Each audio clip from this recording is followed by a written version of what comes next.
Were you playing tackle football in elementary, or was this flat? I was getting thrown around.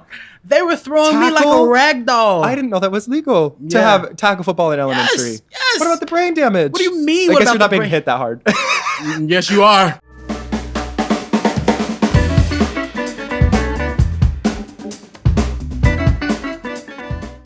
I heard you had a lot you wanted to say. What is? You tell me what it is. You said you had a lot of tea to spill. You said you wanted to compliment me. Oh, okay. You said... hey, you had beef? Your hair looks nice today. Thank you. I started it at 6:30 a.m. We actually fought. We fought, her and I. We had a fight this morning. Who? My hair and I. Oh. We fought because I used a blow dryer for the first time in a long time, and I usually just let it air dry. Okay. And the hair did not like it. It fought back. And I see the storm. It's a little windy in New York. Yes, it is. It is. It's a little chilly out there. Yeah. Yeah. Okay, Sorry. not too much. It's too early for that. No. Hey. Okay, wait. I want to ask you, JQ. Yes, hello. How are you? How are you doing? How's life? Life is lifing right now. Yeah, I would say it's going good. It's going good. Yeah. Can't complain. Good. You have ups and downs, but you get through them. That's what matters. Yeah. You just got off the parade tour. I did. How was that? It was great. It's the first national tour? Yes, from being on Broadway. Yeah, 2 of this years current ago. revival. Yes. Yeah. It was great overall. Just the beginning processes all the way into the end, and I was actually a swing. Okay. So, Yeah. I got a chance to go on more than I was expected to. Yes. Which was actually, I was fine with. Yeah. Nina and I, previous guests, check out that episode. We talked a lot about swinging because she was a swing for Pirates. Oh, amazing. And I'm curious what your experience. She loves swinging. This was your first? No, not your first. Mm-mm. So, was this process different than the first? Yeah, I feel like this time you came back probably knowing more. Yes. About it and how it works for you. So I'm just curious. The first show I actually swung was a quartet show, Forever Plaid, if anybody knows that show. Yes. I've heard of it. I've not seen it. Yes. And that's a hard show, I would say, to swing because the harmonies are so tight. The dance moves, you have to have every move right, of course. And plus, they each have their own monologue, and they are not short monologues. Not short monologues. But it was great. It's just that Parade was such a different swinging than Forever Plaid because I didn't really get to go on for Forever Plaid. Okay. I went on for Parade a lot. Yeah. And I think having the mindset of, okay, I'm learning these roles and I'm not sure if I'm going to go on, but then I'm learning these roles and okay, I know for sure I'm going on because doing the show for so long, you're going to have to go on. You're going to go on. Yeah. Too much happens within the run, so right, especially with a tour. Yes, and people take vacations. It's a much longer contract. It's a lot. But overall, I had a blast swinging it. I got to cover all 4 of the. There was 4 roles that I covered. 3 of which were men, and 1 was a lady role. Oh, I know. Work. I know. Did I know that? I don't know if you knew that. Okay. Come on, do your homework. But yes, I covered 4 roles, and I didn't get a chance to go on for the woman role. But I will say that everybody was kind of fighting. For me to go on for it. Which one was it? Angela. So she opened Act 2. Yes. With Riley. Okay. Yes. So I would have had a blast. Me and Apprentice up there rumbling and rolling. It would have been amazing. But yes, swinging it's a job not for the weak. Yeah. And I would say being a swing, I would say is a challenge itself because you get to see what you're capable of. Mm-hmm. And before I even did this, even though I swung the other show, I was like, Newt, that's the role that Robert played. He's so grounded and his voice type is so low and everything. So it's just that you have to have a range, I would say, being a swing because you just never know where you're going.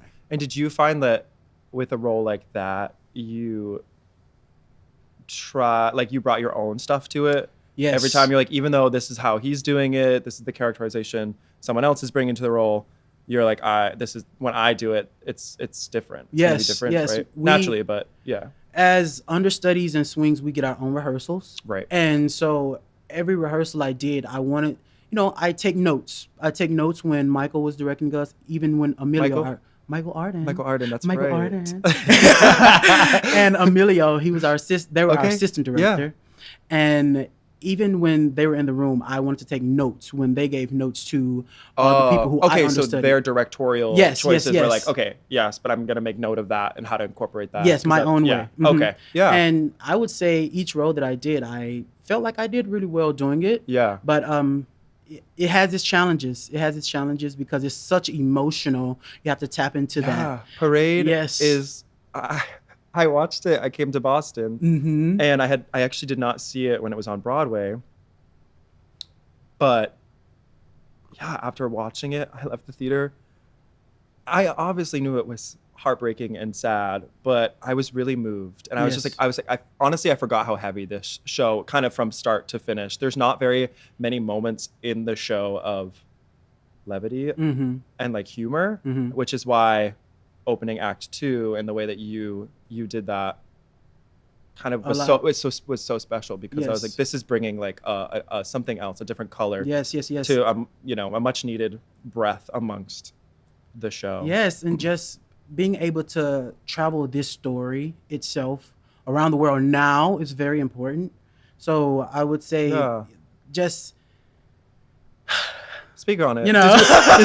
Speak on it. Just there's so much is going on in the world right now. And like, it's such a story that you can relate to today. And it's hard. It's very hard. But it's like, I'm so happy that we toured it this time around, because it's like, people need to wake up if you haven't woken up already. And things that happened back then are still occurring. Yeah. And if we can't change, what are we doing? What are we doing? Did y'all go to the Kennedy Center? We did.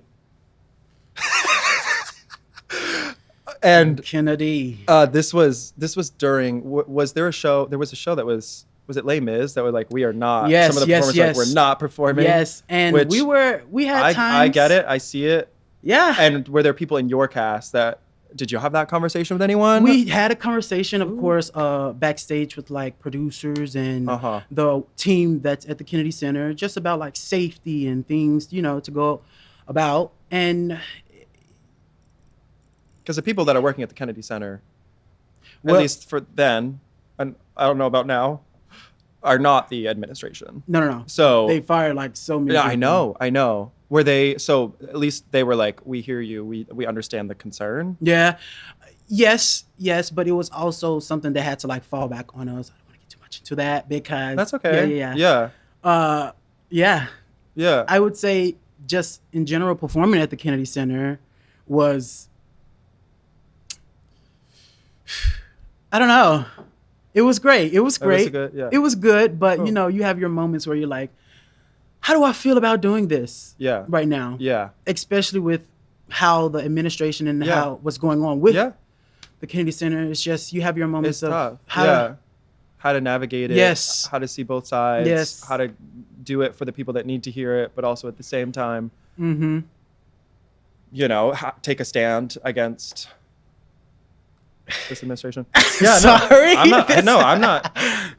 not mincing words. Yeah. That's great. So this was not your first tour, though. No, it was not my first tour. You toured Annie. Yes. Yes, you did. I did tour with Annie. And this was your first. That was your first tour, right? No, it was not. Wait. Homework. What was your first tour? It was Elf. Oh, I knew that. I knew that. I knew. He knew. Yeah. But yes, my first. And then Annie, and then Parade, and the first two non-ec. Yes, Parade, obviously, Equity. I'm just curious if what is the difference? I personally have never toured either non-ec or Equity, so I'm curious if accommodations, the travel, the scheduling. Did you feel like one was easier or harder? Were you taken care of on the non-ec? Obviously, there's less protections when you're not Equity. However, that then falls on producers. Yes. How was that? Well, there is a difference. You have more protection being in the union, and there are times where being in non-union, you want that protection, but you have to be with equity in order for that to happen. I would say that being equity, some things that were different than non-union is that you got trunks, and if you don't know what trunks are, as I know, so we could like travel extra things. Like we have if you wanted to bring like an air fryer, you wanted to bring your own dishes, you wanted to bring like things. You're on the road for 9 months, and so you want your necessities that you don't have with you all the time. A little more personal, And so we have these trunks that go around with us every city we go to, but we only get a chance to get in them every now and then. But it's just locked away. Yes. It's locked away. You have it, but it's locked away. Yes. It's locked away for a certain amount of time. Okay. But I'm trying to see like more protection about the union. Our producers, I would say, are a lot involved. We get like parties and stuff, and we get to see they make little plans for us every now and then to do like group activities. Cute. And even with non-union that happened. Oh, really? Yeah. Nice. When I was on Annie, it felt like a family because we had kids, we had dogs on the road. Yeah. So we had to be extra careful and protective of just everything we were doing. Are you happy? You felt like for your career, it was like time to join the union? You're like, yes, I've done the non-union tours. I've done the regional. Yes. Done the Forever Plaids. Yes. It's time to I will say it limits you. Yeah. I was telling Nina, I was like, I made a list of shows non-union, and then when I joined the union, made another list. And I was like, oh, that narrowed things down, which is good and bad. But it does. Yeah. It does. Yeah. Yeah. And you are able to get into doors that are, more.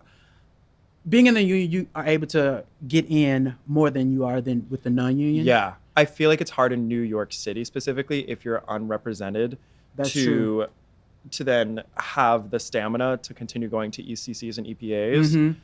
Actually, like right now, people are not showing up. So if you are non-union, show up to the ECCs and the EPAs, because there's been quite a few. You show up and it's like the room is empty. Can I, like, what's the list looking out? You get in the next group. So there is hope, and there are certain productions where that is the case, but there also are times, especially during, I could not do another audition season of being non-act, because I was like, if I am showing up, I gotta be seen. Yeah. That I just can't. I want to value my time and also make connections, which I hear you. And then as union, you have the luxury of joining the portal to get in the rooms. Yes. If you are non-union and you have a representation, then it's perhaps maybe if you have a good agent. There are some good agents out there. A good one. They hopefully will get you some appointments and in the room. But yeah. Yes. Yeah, I'm curious, JQ, did you always want to be a performer? You grew up in Memphis. Come on, Beal. Down on Beal. There's a honky tonk bar. Yes. Yeah, did you, because like to me, like I've never been to Nashville. I've been to Memphis. But like music to me, when I think of Tennessee, it's integrated into the streets, literally. 100%. Yeah. So did you want to be a performer? Did you want to do music? Like what's going on? The crazy thing is I did not start off like performing. I actually played football. I did know this. I know this because it's on your website. Yeah. I played football for like 8 years, 10 years. Yes. Through middle school, high school? Through elementary all the way till my 9th grade. Were you playing tackle football in elementary, or was this flat? I was getting thrown around. They were throwing me like a rag doll. I didn't know that was legal to have tackle football in elementary. Yes. What about the brain damage? What do you mean? I guess you're not being hit that hard. Yes, you are. Really? By other elementary schoolers? Yeah. Well, size varies when it comes to football. Oh, of course. And there was this one tall dude on my team, and I was playing center. Like, I was hiking the ball. I played center. Don't look at me like that. You played football? I did play football in middle school. Okay. I played it in middle school for a couple of years. I was center. I hiked the ball. Come on. I was really good. I was very competitive, and I was very angry. Like it's the best place to take your anger out. I remember coming home with like bruises on my arm, and my parents bought me like arm pads. Yeah. Literally like sleeves that had like padding on them. Yeah. Did not help at all. You just come home with bruises. And I think my parents eventually were like, oh, this is maybe not this is not even like, obviously you're going to get hit even harder at the high school level. Oh, I yeah. dipped before then. I was like, I value my brain I a little did bit too too. much. No offense. Yeah. But yeah, like I did. And so you got to high school and you were still playing? No, I Okay. started doing theater in middle school. Okay. That's when it like hit me for real. Yes. And You're like, I'm not meant for these. But like I'm I meant was for a different balancing both. stage. No, I was doing both. Okay. Yes. I remember our So first you were show. like High School Musical. Yes, I was the Troy Bolton. Yes, Come you on, were Troy typecast. But no, I was balancing both. Yeah. And it was hard. The first show I did was Hunk. I don't know if you guys know Hunk, but it's about the ugly duckling. I wasn't the ugly duckling. It's like typecast. I'm just kidding.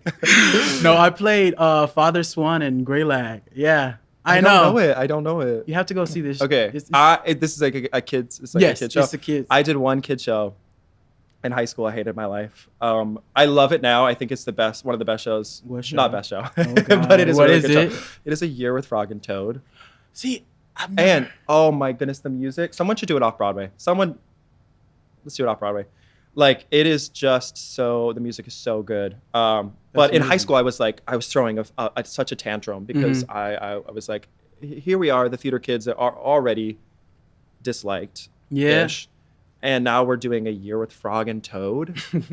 I couldn't put my pride aside. I couldn't put my ego aside. I was like, this is the hill I'll die on. And the frog, the girl playing the frog and I, we had beef. We had tea. We fought every rehearsal.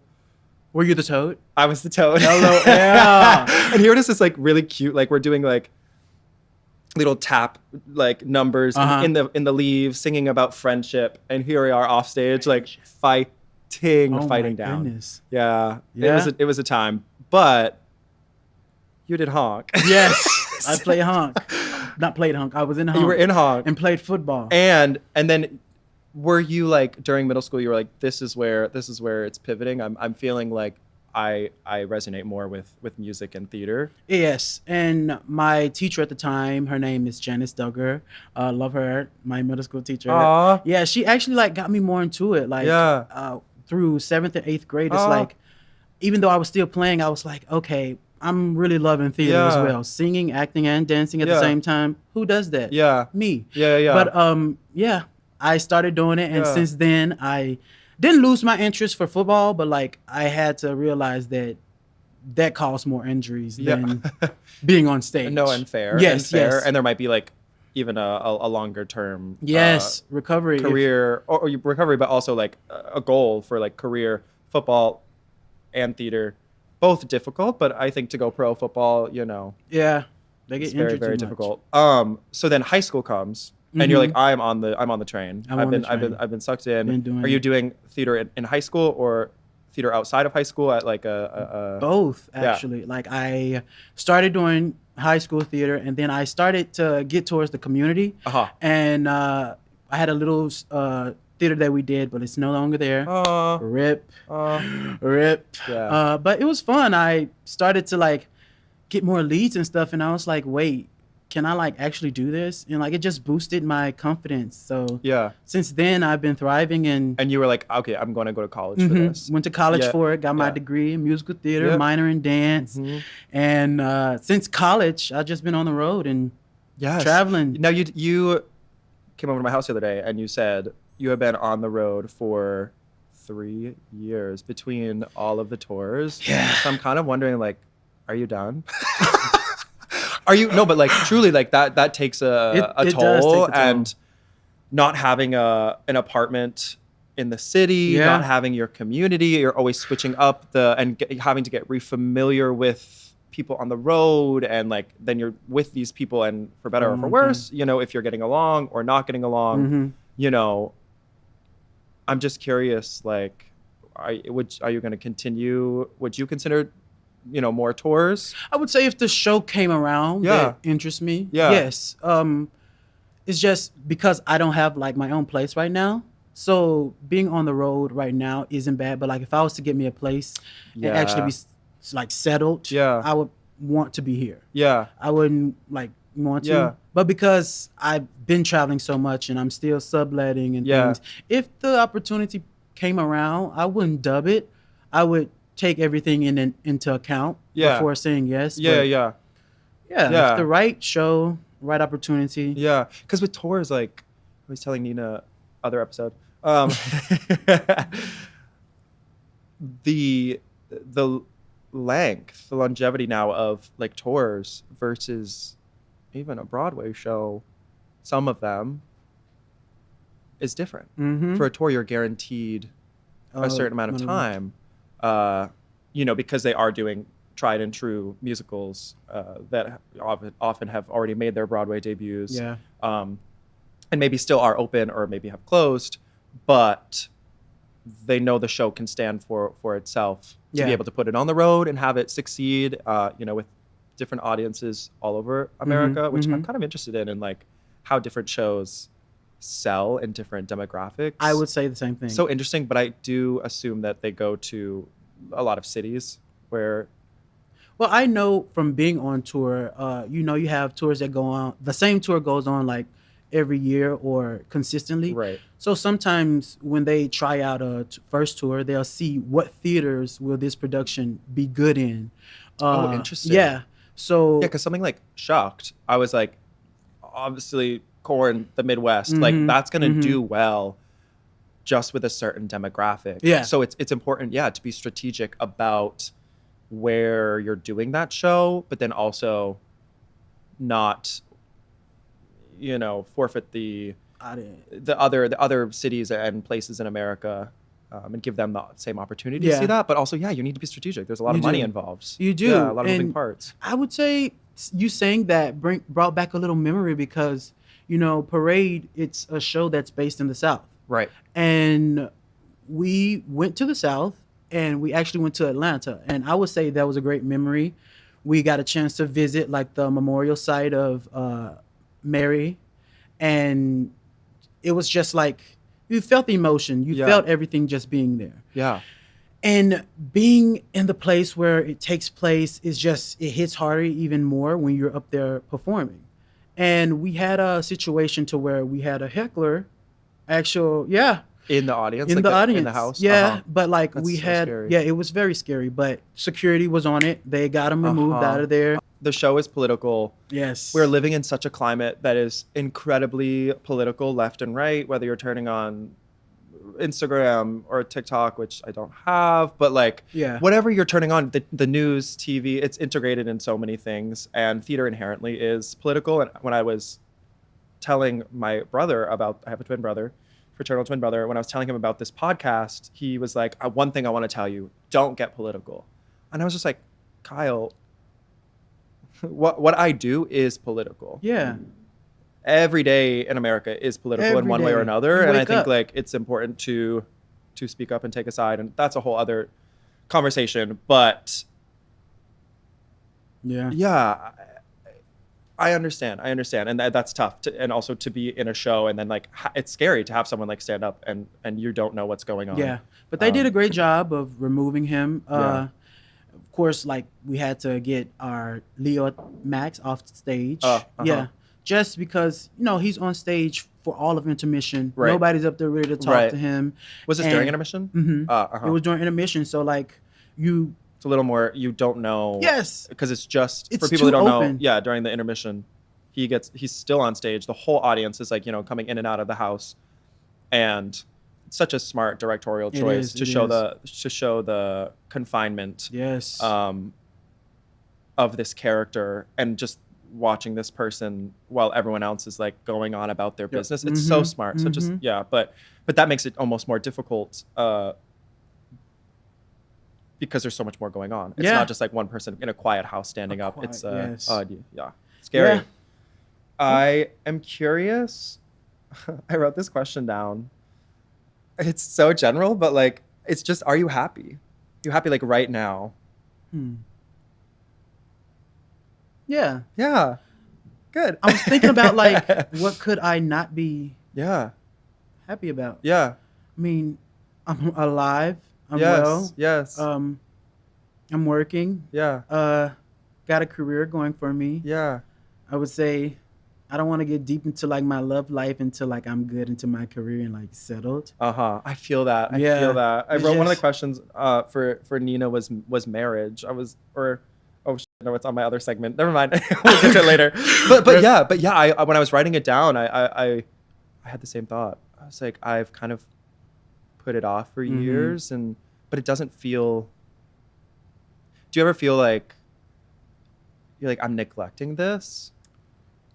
No. In because you're prioritizing career, or you're like, no, I know what I'm doing and I'll revisit that in a bit. Yeah. I feel like there are going to be people out there no matter what. And if I find someone who's like willing to, be along with me with this journey, you never know what happens. But Yeah. I would say I don't feel like I'm neglecting it because I'm happy regardless if I'm not with anyone, if I'm with someone or not. Yeah, that's important, obviously. Yeah. To you have to be happy with yourself before you put everything into someone else. And For sure. I stick by that. So like, if you're not good in a good mental headspace, don't try to put what you have on someone else. Exactly. And I've had friends who experienced that, and I'm like, I hear about their problems all the time. I don't want to go through it. And just seeing it, you learn that lesson. Yeah. So yeah. Yeah, there's a lot of growth that definitely happens when you start a relationship. But yeah, if you haven't done your own growing, your own learning. Yeah. Real. I'm curious, like, what's the dream? Honestly, it's a big question, but like, where do you see yourself living in New York? Do you see yourself doing this career forever? I would love to do this career forever. I wouldn't mind if I get to a point where I'm like, okay, I'd rather teach or become behind the table or do something, but I want to do this as long as I can, and I don't want to seem like I have an ego or anything about it. No, like humble about the things I'm able to do. And so I would love to continue to just live my career as an actor and perform. Yeah. It's so interesting. It's like you will change and grow as a person, but with that, different roles, different stories, and then your own life experience. Like, I couldn't tell that story now because I haven't lived those life experiences, but it is like a privilege to see people who have had such an illustrious career and see them tell different stories as they age. Yes. So cool. Yes. So cool. And also just being able to play, I feel like, different roles. Yeah. It makes you better as an actor. But I also feel like there's actors who make a name for themselves at a certain time in their life, and then that's true. For whatever reason, one thing or another, they're out. Which, like, everyone has their own journey, and if they feel like it's not right for them, then great. That's such a good thing. But it's interesting, the redefining of roles and age, and so interesting. Yeah. I heard this on a podcast the other day. It was an interesting question. It was, who are you jealous of? And maybe you're not. Maybe you're not a jealous person. I don't think I'm a jealous person. Like, okay, if you could have one person's career, though. Okay. Putting it that way. I like that. I don't want to feel like I'm jealous. Yeah. I feel like with jealous there's a negative connotation that comes with that word. But I mean, like, if I was to have, because also I feel like we fight that. We go through that jealousy, and then I think you get to a point where you're like, I've learned my road is my road, and it's like it's not healthy to feel that. But yeah, if we rephrase it to, is there a career that you see and really respect? Yeah. Brian DRC James. DRC is Darcy. Darcy, yeah. I'm from the South. I pronounce everything. I was gonna have it. But yeah, he's just like, I look up to him, my idol, just everything he's done. Like his career path, going from being on stage into TV, just how he's evolved as a person, his roles he's played. It just Yeah. I feel like that's a harder Yeah. thing to do. It is a hard. I think it is a harder thing to do as to be a theater actor bridging into the film and TV world versus TV and film actors coming into the theater world for a few reasons, Yeah. but the money is in film and TV, and also the audience is in film and TV. Yeah. So it just makes sense when a producing team is sitting down to be like, okay, who are we bringing into our show if we're going to bring names? Yes. Stunt cast. Yes. A little, which we can get into another day or today. No, just kidding. But yeah, it makes sense because if the audience is there, then that's more ticket sales. There's more reassurance in that, which I get. But as someone who, I've seen it over the last 3-4 years, there are moments when it makes sense. Mm-hmm. Think of Oh Mary. Yes. There's a playbill over there that someone saw the show and brought the playbill. But like so smart Bringing with their those names casting. in. Yes. But it's times when sometimes it looks a little lazy. I And I'm agree. like, ooh, okay, is this the best choice, or are we just making this choice because we need a person name, to we need cover, a yeah. person? Which I get it. I get that perspective. That's why, they're bringing a lot of revivals and stuff back. Yes, And because that will sell the tickets. Yes. because of the name of the show. It will. But it now will. that's no longer enough because you got Audra's Gypsy. Mhm. You know what I mean? Yes. With Joy, you there's still, it's such a business, and I don't know. We need to be taking business classes. We absolutely need to be taking business classes. I agree. In college. Yeah. Oh, I 100%. I told some graduates of the school I went to, I was like, one thing that I wish that I had also learned at my program was the business side of theater. Yeah. I agree. Because there's so many moving parts that we don't understand. And I actually took a class with an agent here in the city a few weeks ago. Mm-hmm. And he said, I wish that someone asked the question, what is something that you wish every actor would know coming to see you? Mm-hmm. And he said, I really wish every actor could spend a day in a casting office and a day in an agency just to see how much is out of your control. Mm-hmm. Mm-hmm. There is so much, so many things. So when you do get a role, it's like the stars truly are aligning Yes. for you in that moment. Yes. But it also is, you need to release the control. Yes. For so long, I was like kind of bitter and angry because I was like,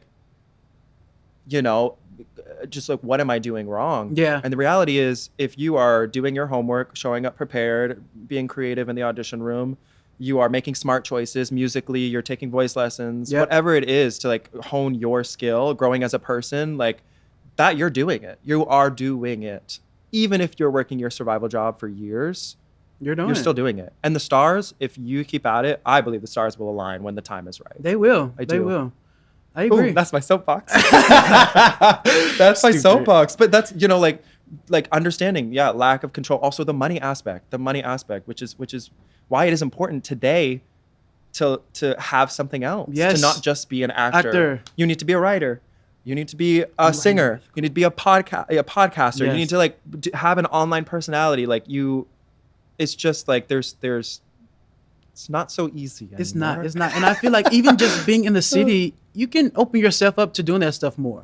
Mm-hmm. Like just being an artist, you can gear yourself into drawing more, take other Yes. classes, Yes. that like online stuff, Yeah.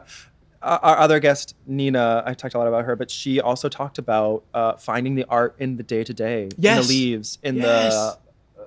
the bottle of wine that you're having over nice food. Like there's art in every Everything. aspect. And I think like that is a beautiful thing because the city, you can either go two directions, and it is seeing the hustle, the bustle, the dirtiness, Mhm. the Mm-hmm. like the anxiety, the overwhelm of it. But you can also try to see the beauty in there's so much beauty in the city. It is. There's so much community and you know, I like it's just it's perspective. It's such a busy city that it allows you to wake up and know that there's something you're able to do during the day. Yeah. I just feel like it gives me the energy anytime I wake up. Okay, Yeah. what am I going to do today? Yeah. Like a park or something, Yeah. you know? Yeah. It's just too much to do here not to have the mindset of good. Yeah. Even though it's a lot of mean people that be walking around these streets. Put a smile on your face. Like, Don't maybe make too long eye contact. but yeah, like I actually I wanted to start something, and I actually started for like Oh goodness. What is it? I started an Instagram like last year because I was like, I want community. I keep saying that weird, community, and it was called Artist for Artist. Mm-hmm. And I had one meeting at a WeWork that someone allowed me to bring all these people together. Okay. And I was kind of like, I don't know what this is. I don't know if we're like creating our own projects and cabarets. I don't know if I was like, I don't know what this is, but I want to start something Mm-hmm. of like artists that are connecting in some way, maybe to help with their projects or whatnot. And then I went on a contract. I went to do something, Little Mm-hmm. Shop, I think it was. And which, speaking of, tune into the other video that will be posted at some point on the Stitch. But yeah, it's like there is a lot of people, but it also takes building that community Yes, it does. for yourself. It does. Yeah. You have to have the right mindset for it. Yeah. Yeah. Yeah. Okay, I have a segment. Uh-oh. You're the first person I've done the segment with because I didn't do it last episode, but it's really silly. It's just 10 things that I've listed that are completely random. Okay. I literally was sitting at home just thinking of random nouns and things, and I'm just curious if you're a fan of any of them. If any of them like spark something, I might interrogate you on it. Okay. Reality TV. A fan. Applewood smoked sausage. Applewood smoked sausage. Come on. I'm a fan. Yeah, I know. I was cooking it while I was eating it. I was like, it's so good. Thanksgiving. Oh, this might come out around the holidays. Okay. Which Thanksgiving. Of course. My mom's thrashing on that. Of course. dinner. Well, I feel like some people aren't into familial traditions. That's real.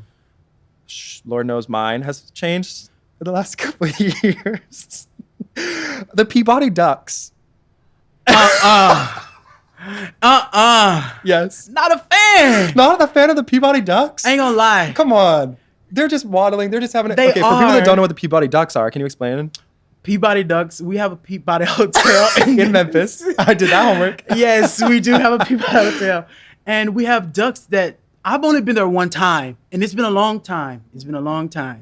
So I try to like remember it, Yeah. but it's hard to. Yeah. We have ducks that like sit at the top of the Yes. hotel. They live Yeah. in the hotel. Yeah.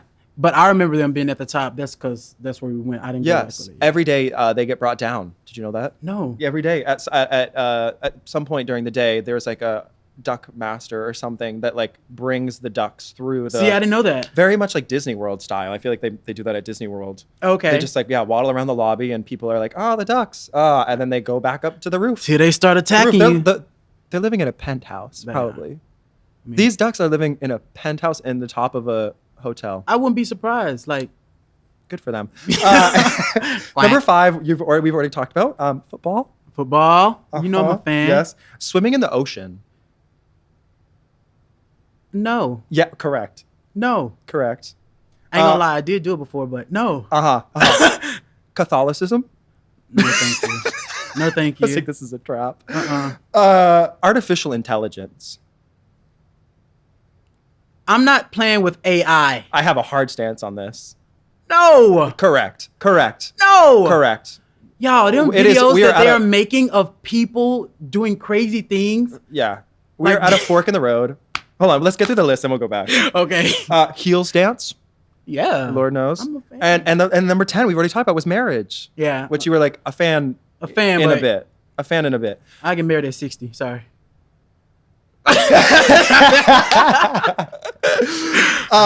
Swimming in the ocean, why not? Like, you prefer a lake? No. Not at all. Not even a lake.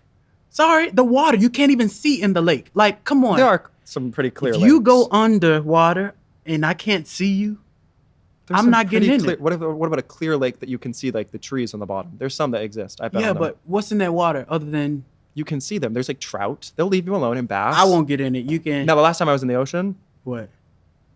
there was a shark. There was. The last time in Myrtle Beach, South Carolina. And So you last time I went in the expect ocean, it'll be it. Yeah, and then just back to artificial intelligence. We're at a fork in the road, y'all, where I just feel bad for the younger generations. I do. Who are growing up not knowing how to write, not knowing how to read. It's You heard it here bad. first. People don't know how to read anymore. It's bad. And I feel bad for like the teachers and college professors. Yeah. I think critical thinking is in danger, and it ends here. No, we'll definitely take a stand on it, but we'll try to fight it. And also, like, I'm trying in this process to hire people, like in the post production, even doing research about audio things. There's so Okay. much now, and video. There's so much that is now powered by AI. It is. Which is scary, but I'm trying to figure out ways of hire, like even graphic design. Someone told me the other day, like, oh, for your logo, you should hire or just put it into chat GPT. And I was like, that I will not be doing. Yeah. With love. I will be hiring someone because that's a real person. Anyways, the last question I have for you. What are you currently a fan of? It can be silly. I know you just said 10, but it can be a TV show. Ooh. I know you're on one in particular right now. I was just about to say it. I was just about to say it. And it is Real Baddie- Housewives. No, just kidding. Baddies. Baddies. You know, I tried to watch it the other day, but it was like on some streaming service. Yeah, that's it's not. on Zeus. If you guys want to watch Baddies, stream Zeus Network. You know, we're gonna have to bleep that. Huh? We're gonna have to bleep that. Why? I don't know. Yeah. I don't know. Yeah. But Yeah. It's a good show. It's your comfort. It's my comfort show, like just an escape, like Yeah. from everything. Yeah. Yeah. I feel It's nice good to about shut it. your brain off. For right now, It is, mine it has is. been Real Housewives of New Jersey. I'm watching it for the first time ever. Okay. It's very silly. Season 1? Season 1. I'm Oh, going wow. back. Beginning. Yeah. Also, The Walking Yeah. Dead. I'm a big fan of zombies. Oh. I love zombies. Yeah. When the apocalypse come find me. I know what to do. I'll call you first. I got I'll call you y'all. first. I'm for real. JQ, where can people find you? You can find me on social media. As What's your- JX Lonzo, JXLONZO, or JX just type in Lonzo. Jerquintez Gipson. That is my full name that my mother gave me. Jerquintez Thanks, Mom. Gipson. Great. Yeah. Thanks for coming on the podcast. This Yeah. is so fun. See me soon. I might have another gig. Oh, for real. Thanks. Thank you.